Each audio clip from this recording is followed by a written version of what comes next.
I got a new tool!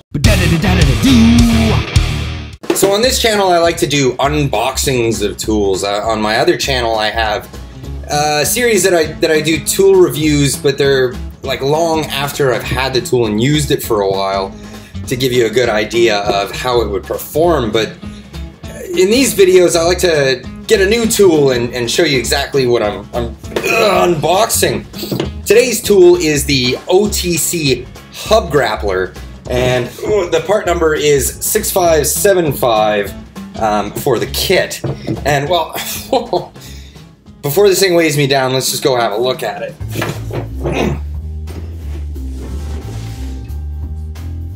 So this is the this is the wind taker, the Hub Grappler from Otc. Now, this isn't a new tool for me per se. I've been using this tool for some time now. This is my tool now. Like, the shop that I work at owns one of these, but I made the careful decision to purchase one for myself because it's such a useful tool, but it really sucks when somebody else is using it and you get a job and you need to use this tool. And you know, there are workarounds before this tool was actually brought to market, typically for what the purpose of this. We'll get into that, but typically you would have to pull the spindle off a vehicle and bring it over to a press and onto the bench. This makes it so you could do bearings and hubs and all of that kind of stuff right on the vehicle. Time saver. It's fantastic. So that's why I spent the cash and I picked this guy up. So let's have a look at the kit and see what's in it. So first and foremost, the first thing you're gonna notice is this giant jaw, and that is only a part of what you're actually using this entire kit for. This jaw is definitely needed in this kit. What it's used for is actually for pulling hubs off of cars. Maybe I'll throw a little added picture overlay so you can see how that actually works out. But basically what you do is you take these jaws, and it's not a puller, it's a pusher. That's the difference. That's what gets a lot of people confused when they first look at this. These are pushing jaws, not pulling jaws.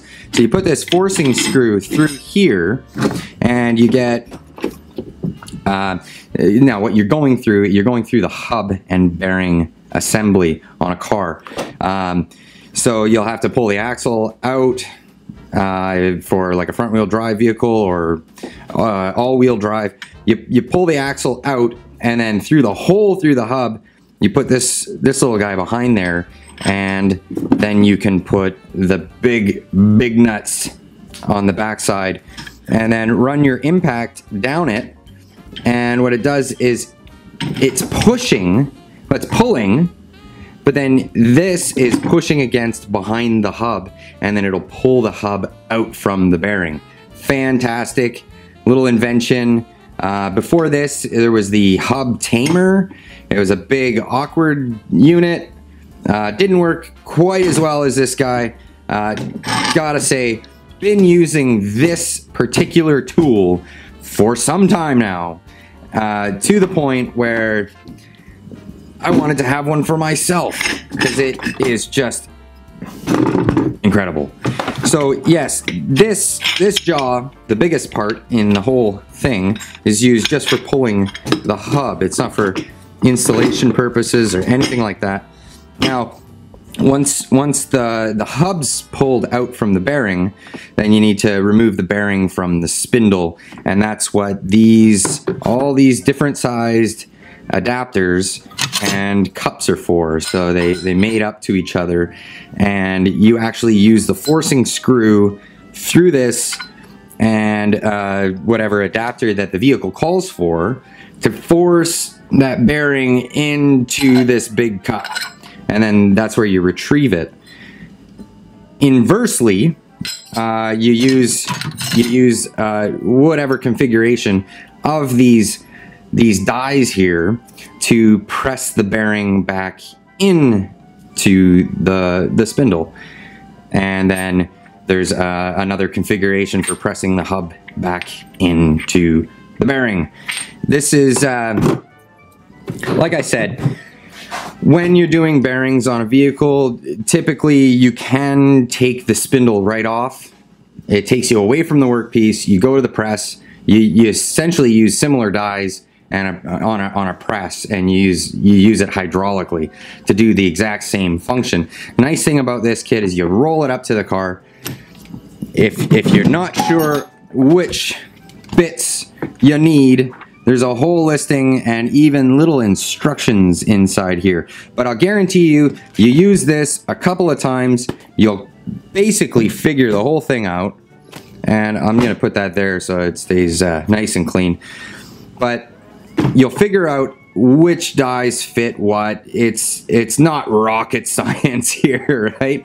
We're just, you're looking for the right size dies, right diameters, and sometimes even the inside diameter of these cut pieces where they would fit on the inside of the bearing to stop the race from walking out and popping the ball bearings out on certain models.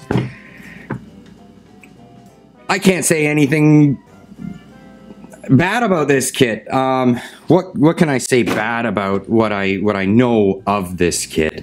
There are a few parts that will wear out, and there are different precautions that people use for trying not to wear these parts out. One thing in particular, I think it was Eric O that said he found a bearing that fits on perfectly on the back side of here, so you're riding it actually on a bearing as you're forcing it down. Yeah, I think that was the South Main Auto channel, and he did a good video on explaining how to do this. He included that in the video. I'll try to find that video, and what I'll do is I'll put a link to that particular video in the description, and I'm actually going to look for that bearing. I actually even took a screenshot. Here it is, of the bearing and the part number that you would want to get with this kit in order to save wearing parts out, essentially, is what you're doing. Because as you put this forcing screw through, you're going to be forcing this screw and twisting it, pressing it into, and it's just a metal on metal surface. So eventually this will get all marred up, and then this will, you'll notice it'll get a nice sharp edge to it, and then wear down until that big washer end isn't even there anymore. You can use these spacers in between, but then you end up wearing these down as well. So it's yeah, great idea. I'll definitely leave a link for that particular video in the description. Another thing that's included with this kit that, see, I don't know. I'm working with the tools that I've got available to me in the shop that I work at, and they have this kit, same blow mold case, same everything, except this isn't included. This is to jaw puller. I actually own one of these. I use it all the time. It's in my toolbox in one of the end drawers. It just came with the kit, so now I guess I got two of them. But I use this guy for pulling tie rod ends all the time. It's fantastic. Little 16 mil end on it. 3/8 impact gun. Pa! Bob's your uncle. And you can, yeah, get tie rod ends apart easily without busting stuff. Now what they use this in this kit for is for pulling the race, the inner race off of the hub once you've pulled the hub out. I haven't tried this yet, but basically what they do is they supply you with this little wafer here, and you put that over top of the top of the shaft, the inner part of the shaft, so you're not marring anything inside. And then you grab the inner race with this and force it off. Now I typically just use the old style way of doing it. Everybody's got their own way of doing stuff, but I've always just pulled out the zip disc, cut a nice notch in it, make sure not to go into the shaft, and pow with a cold chisel. It's always worked really good for me. I've got guys that I work with that tell me I should use a torch method. Use what works best for you. If you're quick at it and efficient and you're not breaking stuff, do it that way. That's always the way I've seen it. Another thing that's included in this kit that's not in the kit at my work, which it looks like it'll only be handy for a few different purposes, but this actually is made so you can use these little bolts and you can go across the caliper cradle to have a spot in order to pry against with this pushing jaw. I have run into a few cases where that was a problem. I didn't have anything to push against, and it was really hard to get that hub out of there. So didn't even know that this was part of the kit. So maybe those cases, this will be my lifesaver. I'm hoping that's the case, because sometimes you run into some that are just really fun to deal with. These ones, they are in the kit that I've been using, and these are designed for pulling the axle back through the hub after your installation. Now, it shouldn't be that hard to pull the axle through the hub. If it is, generally it's because there's a lot of corrosion in there. I don't know why you wouldn't just hit it with a wire wheel and maybe some a little bit of anti-seize. That's what I normally do, and then it just goes right through. So I've never had to actually use this unit. I guess if I ever ran into the situation, I got it! Yay! So I've got it. Not a lot more to say about this. There have been a bunch of reviews on a bunch of different channels of people unboxing it just like I'm doing here today, but I have had a lot of experience with this one. This is a solid kit. It is up there in the price range, guys.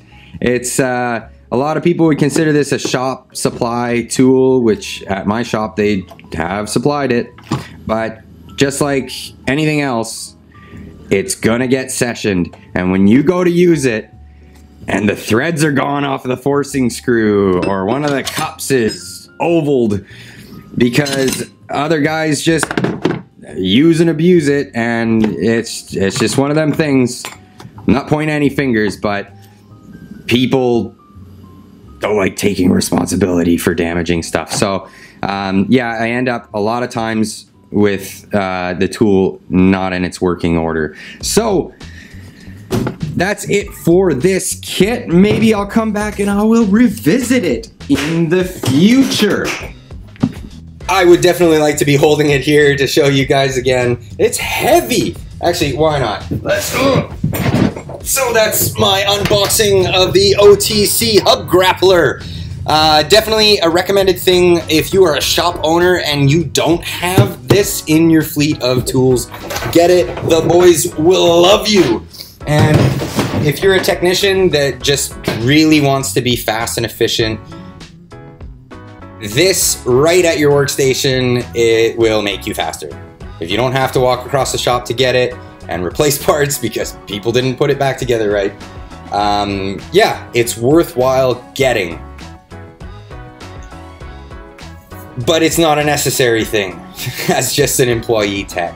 So yeah, anyway, that's my look at it. I might revisit this and even maybe show you an instructional thing if I get the chance to actually use this and show you it working. I'd love to do that. So anyway, guys, if you like what you're seeing, hit that subscribe button. If you're feeling generous, hit that like button. And if you want to be part of the conversation, leave a comment down below. Otherwise, we'll see you in the next one.